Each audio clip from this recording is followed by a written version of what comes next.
संयुक्त राष्ट्र में चीन ने दिखाई अपनी असली हरकत। संयुक्त राष्ट्र में अपनी बेइज्जती से घबराया चीन। बीच भाषण में रोक दिया भारत को। संयुक्त राष्ट्र बन गया है चीन का पालतू कुत्ता। चीन के कहने पर बीच भाषण में भारत का रोक दिया माइक। जी हां, अब संयुक्त राष्ट्र भी चीन का पालतू कुत्ता बनता जा रहा है। हाल ही में संयुक्त राष्ट्र संघ में चल रही मीटिंग के दौरान चीन ने दिखा दी अपनी औकात। दरअसल भारत ने चीन के बेल्ट एंड रोड इनिशिएटिव और इसकी प्रमुख परियोजना CPEC के लिए 14 से 16 अक्टूबर के बीच संयुक्त राष्ट्र में अपना कड़ा विरोध जताया। भारत ने अभी समाप्त एक दूसरे संयुक्त राष्ट्र सतत परिवहन सम्मेलन में भाग लेते हुए चाइना पाक इकोनॉमिक कॉरिडोर पर अपना विरोध प्रकट कर रहा था। तभी भारतीय राजनयिक का माइक उत्सुकता से चुप हो गया, जबकि वह China Pakistan economic corridor project पर भारत की आपत्ति को उजागर कर रही थी। 14 से 16 अक्टूबर तक यहां चालबाज चीन द्वारा आयोजित संयुक्त राष्ट्र की बैठक में अचानक माइक फेलियर ने खलबली मचा दी और चीन ने मक्कारी दिखाते हुए इसे ठीक करने के कई मिनट लगा दिए। यहां तक कि अगले स्पीकर का वीडियो भी चलना शुरू हो गया, लेकिन भारत के राजनयिक के माइक को चीन के पूर्व उप विदेश मंत्री, संयुक्त राष्ट्र के अवर महासचिव लियू जेनमिन ने रोक दिया, जिन्होंने भारतीय राजनयिक यहां भारतीय दूतावास की दूसरी सचिव प्रियंका सोहोनिक से आग्रह किया कि अपना भाषण जारी रखे। सम्मेलन हॉल में माइक सिस्टम बहाल होने के बाद लियू ने कहा कि प्रिय प्रतिभागियों, हमें खेद है, हम कुछ तकनीकी समस्याओं का सामना कर रहे हैं और अगले स्पीकर का वीडियो चलाया। मुझे इसके लिए खेद है और सोहोनी को अपना भाषण फिर से शुरू करने के लिए कहा। आप भाग्यशाली हैं, आप वापस आ गए हैं और वापस आपका स्वागत है, उन्होंने सोहोनी से कहा। जिसके बाद भारतीय राजनयिक ने बिना किसी रुकावट के अपना भाषण जारी रखा। हम भौतिक संपर्क बढ़ाने के लिए अंतर्राष्ट्रीय समुदाय की इच्छा को साझा करते हैं और मानते हैं कि इससे सभी को सम्मान और संतुलित तरीके से अधिक आर्थिक लाभ मिलना चाहिए, सोहोनी ने कहा। उन्होंने कहा कि भौतिक संपर्क का विस्तार और मजबूती भारत की आर्थिक और कूटनीतिक पहल का एक अभिन्न अंग है। इस सम्मेलन में बेल्ट एंड रोड इनिशिएटिव या BRI के कुछ संदर्भ मिले हैं। यहाँ पर मैं ये कहना चाहता हूँ कि जहाँ तक चीन के BRI का संबंध है, हम उससे विशिष्ट रूप से प्रभावित है।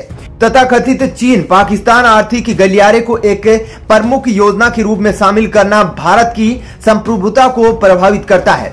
चीन का belt and road initiative Bharat के अखंड क्षेत्र लद्दाख के गिलगिट बाल्टिस्तान क्षेत्र से होकर जाता है, जो इस वक्त पाकिस्तान ने अपने कब्जे में ले रखा है।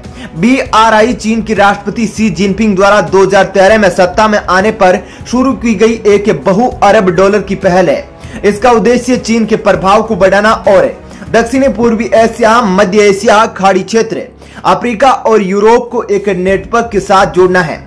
भूमि और समुद्री मार्ग के तहत 60 अरब अमेरिकी डॉलर का CPEC, जो पाकिस्तान के बलूचिस्तान में ग्वादर बंदरगाह को चीन के सिंजियांग प्रांत से जोड़ता है, BRI की प्रमुख परियोजना है।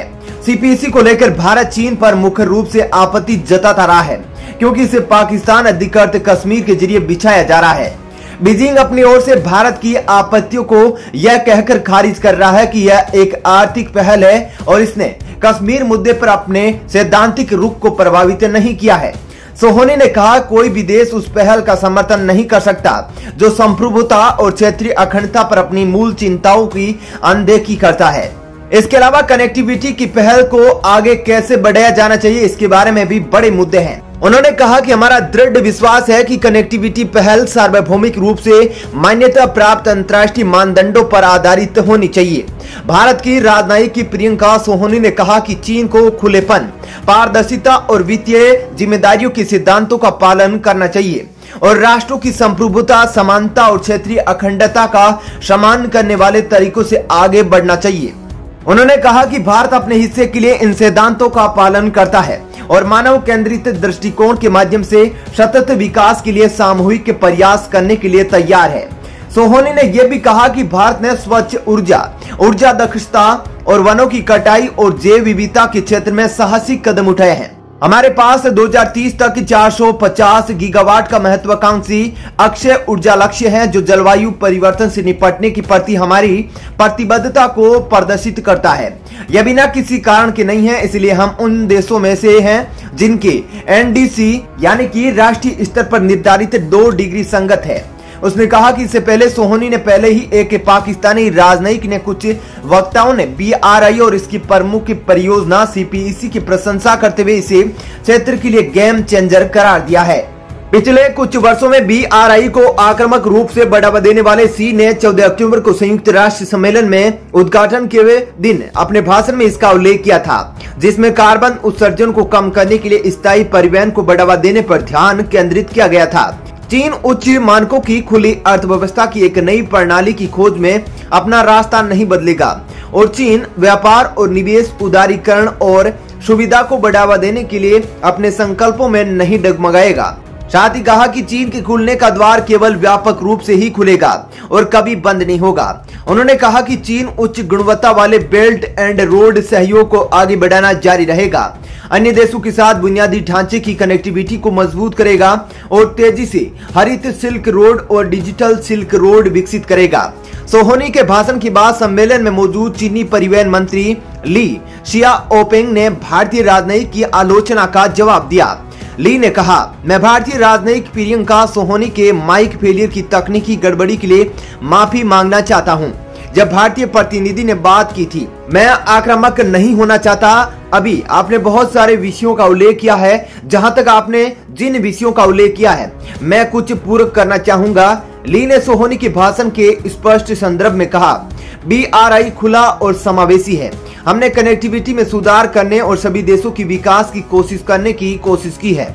पिछले 8 वर्षों में सभी अंतर्राष्ट्रीय समुदायों ने इस पहल का स्वागत किया है। अब तक लगभग 141 देशों और 32 संगठनों ने चीन के साथ 200 से अधिक समझौतों पर हस्ताक्षर किए हैं। ली ने कहा, कई महत्वपूर्ण और व्यवहारिक परियोजनाओं को लागू किया गया है, जिसमें कई महत्वपूर्ण परिवहन परियोजनाएं शामिल है। मैं इस परियोजना के विकास में योगदान देने के लिए सभी पक्षों को आमंत्रित करना चाहता हूं। राजनयिक सूत्रों ने कहा कि भारतीय राजनयिकों सम्मेलन में चीन मंत्री की प्रतिक्रिया संयुक्त राष्ट्र प्रोटोकॉल का उल्लंघन हो सकता है और चीन पर बड़ी कार्रवाई हो सकती है। दोस्तों, जिस समय पूरी दुनिया कोरोना महामारी से जूझ रही थी, उस समय हमने देखा कि कैसे विश्व स्वास्थ्य संगठन चीन के तलवे चाट रहा था। दोस्तों, जब कोरोना आया उस समय हालात ये थे कि चीन ने तकरीबन 4 महीने बाद जाकर विश्व स्वास्थ्य संगठन को यह सूचना दी थी। वुहान शहर से कोरोना महामारी का पहला केस निकला था। इसके तकरीबन 1.5 साल बाद विश्व स्वास्थ्य संगठन ने अपनी एक टीम भेजी, जिसने चीन में जाकर कोरोना महामारी कैसे फैली उसकी जांच करी। तब तक तो चीन वुहान शहर से नहीं बल्कि पूरी चीन से ही कोरोना के सारे लक्षण को मिटा चुका था। दोस्तों, हम आपको बता दें कि उस समय भी और वर्तमान में विश्व स्वास्थ्य संगठन के जो अध्यक्ष थे टेड्रोस अधनोम और इथियोपिया देश के निवासी है। दरअसल दोस्तों, उन्होंने चीन को पूरी मदद करी ताकि चीन पर कोरोना महामारी फैलाने का आरोप न लग सके। जिस समय पूरी दुनिया में कोरोना महामारी के केस फैल गए थे, उस समय जब सभी देशों ने विश्व स्वास्थ्य संगठन को चीन में अपनी एक टीम भेजने के लिए कहा, तब उन्होंने विश्व स्वास्थ्य संगठन की टीम चीन में नहीं भेजी। इतना ही नहीं, जब सभी देशों ने ये कहा कि विश्व स्वास्थ्य संगठन ने चीन को देरी से जानकारी देने के लिए फटकार क्यों नहीं लगाई, उस पर भी ये चुप रहे। दोस्तों, ऐसे भी बहुत से उदाहरण हैं जहां पर यह दिख रहा है कि वर्तमान में विश्व स्वास्थ्य संगठन के डायरेक्टर टेड्रोस अधनोम ने चीन के साथ दिया है और इसके पीछे सबसे बड़ा कारण यह है कि चीन ने तकरीबन $20 मिलियन का कर्ज इथियोपिया को दे रखा है, जिस कारण विश्व स्वास्थ्य संगठन के डायरेक्टर चीन की किसी भी गलती पर चीन को फटकार नहीं लगाते। तो दोस्तों, जिस तरह संयुक्त राष्ट्र संघ और उसके अंतर्गत आने वाले अन्य संगठन दिन पर दिन चीन के पालतू जानवर बनते जा रहे हैं, उस पर आपकी क्या राय है, हमें अपनी कमेंट करके जरूर बताइएगा।